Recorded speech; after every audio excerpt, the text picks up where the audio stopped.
Assalamualaikum warahmatullahi wabarakatuh. Kami dari kelompok 1 akan menjelaskan tentang masa iddah bagi seorang istri yang ditinggal mati oleh suaminya. Quran Surat Al-Baqarah ayat 234. A'udzu billahi minasy syaithanir rajim. Bismillahirrahmanirrahim. Walladzina yutawaffawna minkum wa yadharuna azwajan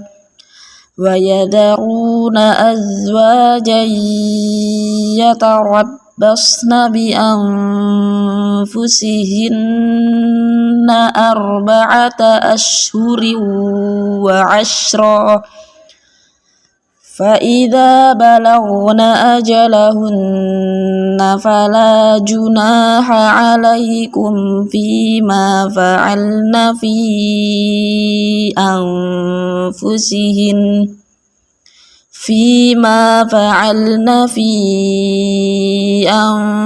أنفسهن بالمعروف Wallahu bima ta'maluna khabir. Asbabun nuzul dari Quran Surat Al-Baqarah ayat 234 diambil dari kitab Sahih Bukhari nomor 4167 yang bunyinya, telah menceritakan kepada kami Ishak, telah menceritakan kepada kami Rauh, telah menceritakan kepada kami Shibl dari Ibnu Abi Najih dari Mujahid mengenai firman Allah, dan orang-orang yang mati di antara kamu serta meninggalkan istri-istri. Surat Al-Baqarah ayat 234. Ayat ini menerangkan wajibnya iddah di rumah keluarganya. Lalu Allah menurunkan ayat, dan orang-orang yang akan mati di antara kami dan meninggalkan istri-istri hendaklah membuat wasiat untuk istri-istrinya, yaitu nafkah sampai setahun tanpa mengeluarkannya dari rumah. Tetapi jika mereka keluar sendiri maka tidak ada dosa bagimu, dan mengenai apa yang mereka lakukan terhadap diri mereka sendiri dalam hal-hal yang baik. Mujahid berkata, Allah telah menjadikannya sebagai penyempurna dalam hitungan 1 tahun, yaitu 7 bulan dan 20 malam sebagai wasiat. Apabila dia ingin, maka dia menempati sesuai wasiat tersebut. Namun jika ia ingin keluar, maka itu sudah menjadi kehendaknya. Itulah yang dimaksud firman Allah Ta'ala, tetapi jika mereka keluar sendiri, maka tidak ada dosa bagimu. Maka iddah adalah perkara yang wajib. Perawi mengaku itu dari Mujahid. Ibnu Abbas berkata, ayat ini telah menghapus iddah di rumah keluarganya sehingga ia beriddah di tempat yang ia kehendaki, yaitu firman Allah Azza wa Jalla, tanpa keluar rumah. Atau berkata, jika dia berkehendak maka dia beriddah di rumah keluarganya dan tinggal sesuai wasiatnya. Namun jika dia berkehendak ia keluar darinya, sebagaimana firman Allah Subhanahu wa Ta'ala, maka tidak ada dosa bagimu mengenai apa yang mereka lakukan terhadap diri mereka sendiri. Quran Surat Al-Baqarah ayat 240. Atau berkata, kemudian turut ayat miras mengenai warisan yang menghapus mengenai tempat tinggal, maka dia boleh beriddah sesuai kehendaknya tanpa harus tinggal di rumahnya. Dan dari Muhammad bin Yusuf telah menceritakan kepada kami Warqa dari Ibnu Abu Najih dari Mujahid dengan redaksi yang serupa. Dan dari Ibnu Abu Najih dari Atha dari Ibnu Abbas, dia berkata, ayat ini telah menghapus iddahnya di rumah keluarganya sehingga ia beriddah di tempat yang ia kehendaki, yaitu firman Allah Azza wa Jalla, tanpa keluar rumah. Tafsir per kata. Yang pertama yaitu yutawaffawna. Yutawaffawna berarti wafat dan dipegang nyawanya. Allah Subhanahu wa Ta'ala berfirman, Allah memegang nyawa orang pada saat kematiannya. Yutawaffawna dari kata tawafa yang asalnya berarti mengambil sesuatu secara penuh. Kemudian yang kedua yadaluna dari kata yadaluna yang berarti juga yatsrukuna, yaitu meninggalkan. Kemudian yang ketiga yaitu azwajan dari kata azwaj, di sini perempuan. Kemudian yang keempat yatarabbasna dari kata tarabbaso yang artinya menunggu, sebagaimana firman Allah, maka tunggulah sampai Allah memberikan keputusannya. Yang kelima yaitu balagna ajalahunna dari kata ajal yaitu kurun waktu yang ditetapkan bagi sesuatu. Kurun waktu yang ditetapkan bagi kehidupan manusia disebut ajal. Seperti firman Allah, jika ajal mereka telah tiba. Yang dimaksud ayat ini, ajal di sini yaitu berakhirnya masa iddah. Kemudian yang terakhir, khabirun, yang artinya Maha mengetahui segala perkara yang tersembunyi maupun yang terbuka, tanpa ada sesuatu pun yang tersembunyi baginya. Ragam qiraah. Firman Allah Subhanahu wa taala, "Walladzina yutawaffawna minkum," dan orang-orang yang mati di antara kamu. Ada dua versi terkait i'rabnya. Pertama, alladzina sebagai mubtada, sementara yutawaffawna dibaca fi'il mudhari dengan bentuk majhul. Khabarnya tidak disebutkan. Penjabarannya, fi ma yatil alaikum hukmul ladzina yutawaffawna. Yang disampaikan kepadamu berikut ini adalah ketentuan hukum orang-orang yang mati. Kedua, mubtada'nya tidak disebutkan dan alladzina menempati posisinya. Penjabarannya, wa azwajul ladzina yutawaffawna minkum, dan para istri orang-orang yang mati di antara kamu. Adanya bagian yang tidak disebutkan ini berdasarkan firman Allah, wa yadharuna azwajan, dan meninggalkan istri-istri. Khabarnya yatarabbasna, menunggu.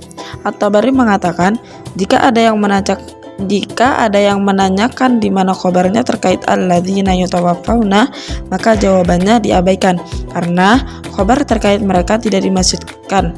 Akan tetapi khabar yang dimaksudkan hanya terkait kewajiban bagi istri-istri yang menjalani iddah wafat suaminya. Dengan demikian, kabar mereka dialihkan kepada kabar terkait istri-istri mereka. Ini serupa dengan perkataan penyair yang artinya, jika angin membuatku condong kepada putri bapakku, barangkali itu membuat keduanya menyesal. Makna global.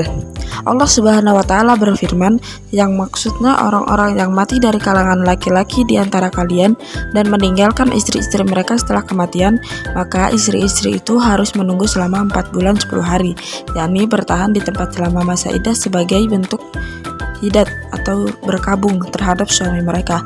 Dengan demikian, mereka tidak boleh menyatakan kesediaan untuk dipinang, tidak boleh berhias, tidak boleh memakai minyak wangi, dan tidak pula keluar dari rumah suami mereka selama mereka berada di masa iddah. Jika masa iddah mereka telah berakhir, maka tidak ada larangan dan tidak ada pula dosa bagimu, wahai para wali, untuk membiarkan mereka agar menikah dan melakukan apa yang diperkenankan syariat bagi mereka, seperti berhias dan mengenakan minyak wangi. Allah Maha mengetahui amal-amalmu, Maha mengetahui perbuatanmu. Tidak ada sesuatu pun yang tersembunyi baginya. Maka bertakwalah kepadanya dan taatilah dia dengan melaksanakan perintahnya kepadamu, termasuk melakukan hidat atas suami. Kelembutan tafsir. Yang pertama, ungkapan yang sangat indah berkaitan dengan kematian seorang adalah tuwuffiya fulanun, si fulan diwafatkan, dengan menggunakan pola maf'ul sebagai objek. Sebab pada hakikatnya orang yang mati karena nyawanya diambil. Ungkapan yang sama adalah mutawaffa, orang yang diwafatkan, bukan mutawaffi, sebab mutawaffi artinya yang mematikan.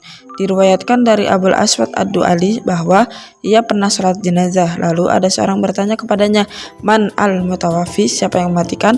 Lantas dijawab, Allah. Dari situlah ditetapkan kaidah dalam ilmu nahwu. Dua kata zawuj bisa digunakan baik untuk pria maupun untuk wanita.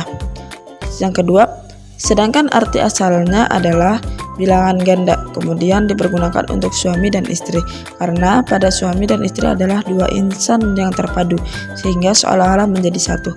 Karena itu, suami istri ini dipakai kata yang satu, sekalipun lahiriahnya dua, tetapi intinya adalah satu. Dengan begitu, hendaknya suami istri bisa bersatu, sehingga masing-masing dari mereka seolah-olah menjadi mata bagi yang lain. Yang ketiga, Ibnu Jarir At-Tabari meriwayatkan dari Ummu Salamah, ada seorang istri yang tinggal mati suaminya dan matanya bengkak, lalu ia menemui Rasulullah Shallallahu Alaihi Wasallam untuk meminta fatwa tentang menggunakan celak. Rasulullah Shallallahu Alaihi Wasallam kemudian bersabda, sungguh ada di antara kalian yang berpakaian jelek, lalu ia tinggal di rumah suaminya selama setahun. Ketika suaminya itu meninggal dunia, ketika itu ada ekor anjing yang melintas di hadapannya. Kemudian anjing itu dilempari dengan kotoran hewan. Karena itu, apakah tidak cukup 4 bulan 10 hari saja? Yang keempat, hikmah dibatasinya iddah istri yang ditinggal mati suaminya dengan 4 bulan 10 hari itu karena tujuan dari iddah adalah untuk memastikan kondisi rahim sedang janin itu terbentuk di dalam rahim dalam 3 fase. Fase pertama berbentuk nutfah atau air mani selama 40 hari. Fase kedua berbentuk darah menggumpal selama 40 hari dan fase ketiga berbentuk daging selama 40 hari. Seperti itulah keterangan yang terdapat dalam hadis sahih. Jadi seluruhnya berjumlah 120 hari. Sesudah masa itu barulah ditiupkan ruh ke dalamnya. Karena itu ditambah lagi dengan 10 hari. Abu Aliyah pernah ditanya, mengapa 10 hari digabung dengan 4 bulan? Ia menjawab, karena di saat itulah ruh ditiupkan. Penafsiran para ulama tentang Quran Surat Al-Baqarah ayat 234. Iddah wanita yang ditinggal mati suaminya adalah 4 bulan 10 hari. Dan ada yang berkata terdapat ihdat, yaitu wanita tidak boleh menikah, memakai wewangian, berdandan, dan pindah dari rumah yang dulu ditinggalinya ketika suami masih hidup. Dalilnya dari as-sunnah banyak, antara lain riwayat Bukhari dan Muslim dari Zainab binti Ummu Salamah, katanya, aku mengunjungi Ummu Habibah ketika ayahnya Abu Sufyan meninggal. Ia meminta diambilkan wewangian lalu mengoleskannya ke pipinya. Selanjutnya ia berkata, demi Allah, sesungguhnya aku tidak butuh wewangian. Hanya saja aku pernah mendengar Rasulullah SAW bersabda di atas mimbar, yang artinya, seorang wanita yang beriman kepada Allah dan hari akhir tidak boleh berkabung atas meninggalnya seseorang lebih dari 3 hari, kecuali atas suaminya selama 4 bulan 10 hari. Namun, sebagian ulama berkata, iddah wanita yang ditinggal mati suaminya hanyalah menahan diri dari pernikahan saja. Ia tidak dilarang memakai wewangian, bersolek, dan pindah dari rumahnya. Mereka berargumen dengan riwayat dari Asma binti Uwais. Katanya, ketika Ja'far gugur dalam perang, Rasulullah SAW bersabda kepadaku, kenakanlah pakaian berkabung yang berwarna hitam selama 3 hari. Kemudian berbuatlah sesuka hatimu. Pendapat ini dibantah begini, boleh jadi Rasulullah SAW menyuruhnya mengenakan pakaian berkabung selama 3 hari, kemudian mengenakan pakaian apapun yang diinginkannya, yang boleh dipakai oleh wanita yang sedang beriddah, yang bukan tergolong pakaian keindahan untuk mempercantik diri. Penentuan masa iddah selama 4 bulan 10 hari tergolong urusan ta'abbudi atau ritual yang tidak perlu digali hikmahnya. Ia sama dengan jumlah rakaat dalam sholat dan ukuran zakat. Kandungan hukum surat Al-Baqarah ayat 234. Pertama, apakah ayat ini bisa dijadikan sebagai nasikh atau penghapus ayat yang menjelaskan tentang iddah setahun itu?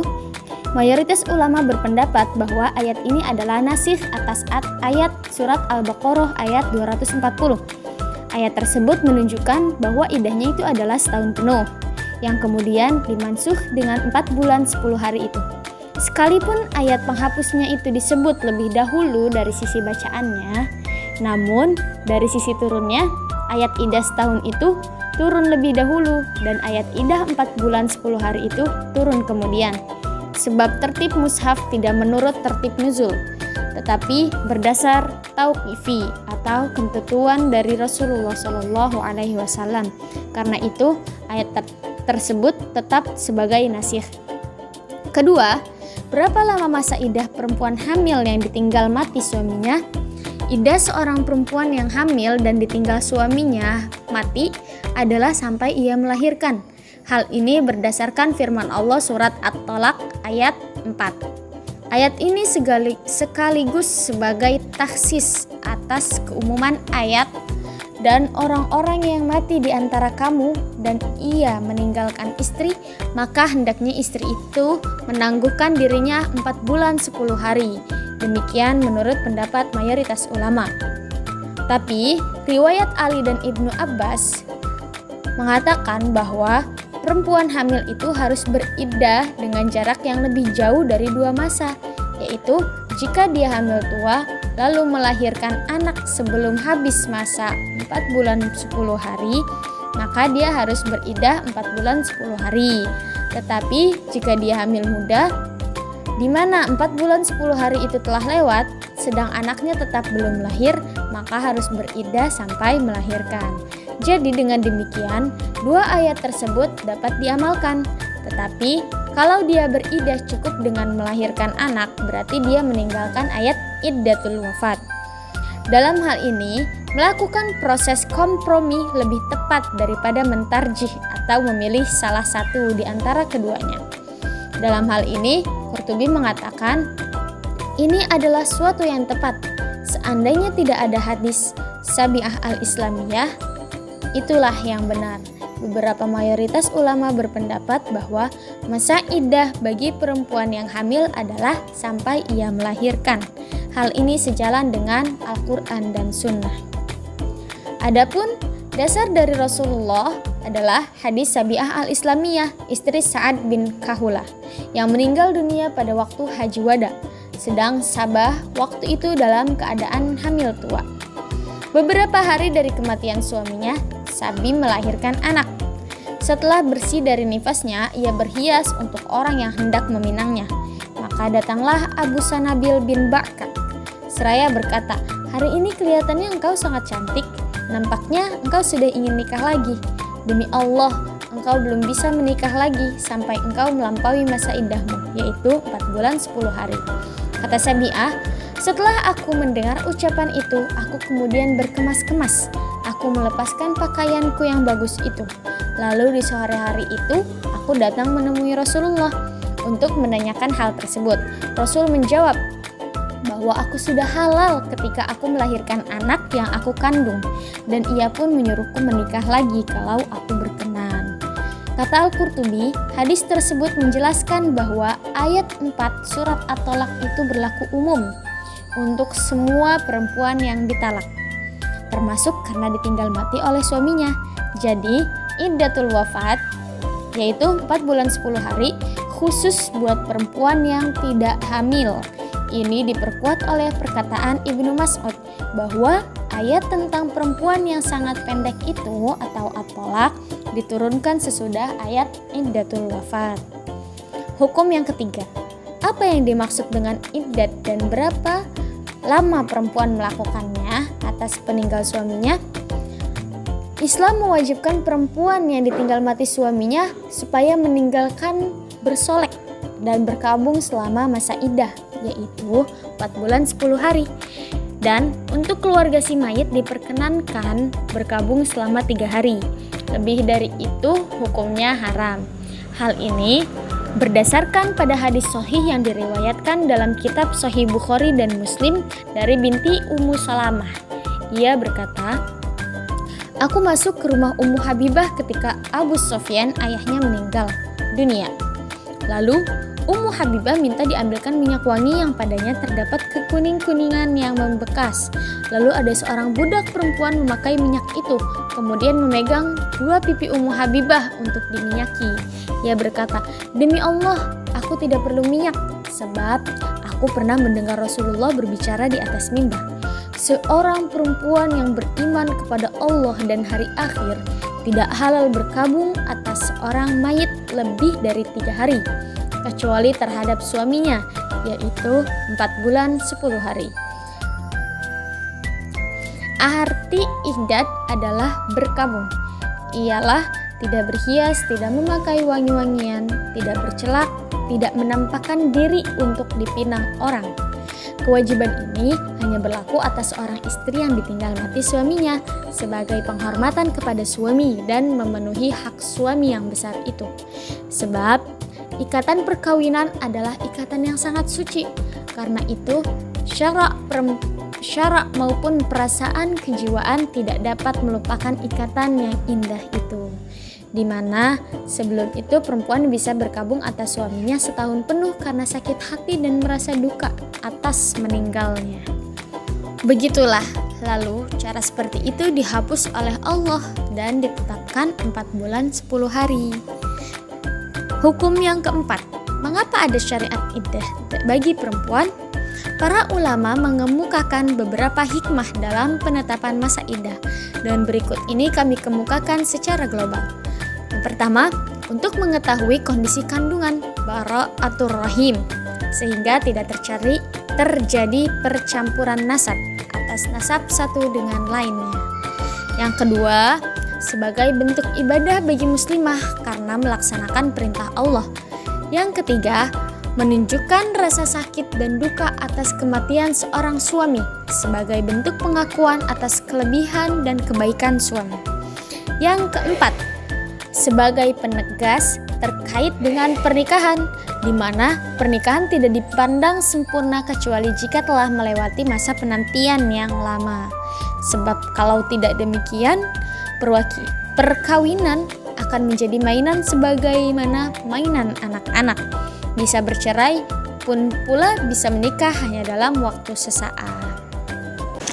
Kesimpulan, sebagaimana firman Allah Subhanahu wa taala dalam Quran surah Al-Baqarah ayat 234, ayat tersebut menjelaskan bahwasanya kewajiban beribadah bagi seorang istri yang ditinggal meninggal oleh suaminya, lama masa iddah yang harus dijalankan adalah selama 4 bulan 10 hari. Selama menjalankan masa iddah tersebut, seorang wanita yang ditinggal meninggal oleh suaminya wajib menangguhkan dirinya atau tidak menikah sampai masa iddahnya selesai, yaitu 4 bulan 10 hari untuk wanita yang tidak hamil. Sedangkan bagi yang hamil maka masa iddahnya adalah sampai wanita tersebut melahirkan anaknya. Dengan demikian, mereka tidak boleh menyatakan kesediaan untuk dipinang, tidak boleh berhias, tidak boleh memakai minyak wangi, dan tidak pula keluar dari rumah suami mereka selama mereka berada di masa iddah.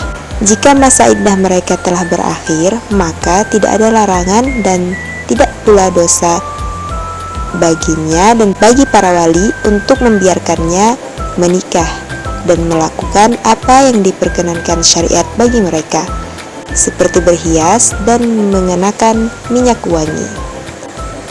Demikian yang dapat kami sampaikan. Mohon maaf atas segala kekhilafan. Wabillahi taufiq wal hidayah. Wassalamualaikum warahmatullahi wabarakatuh.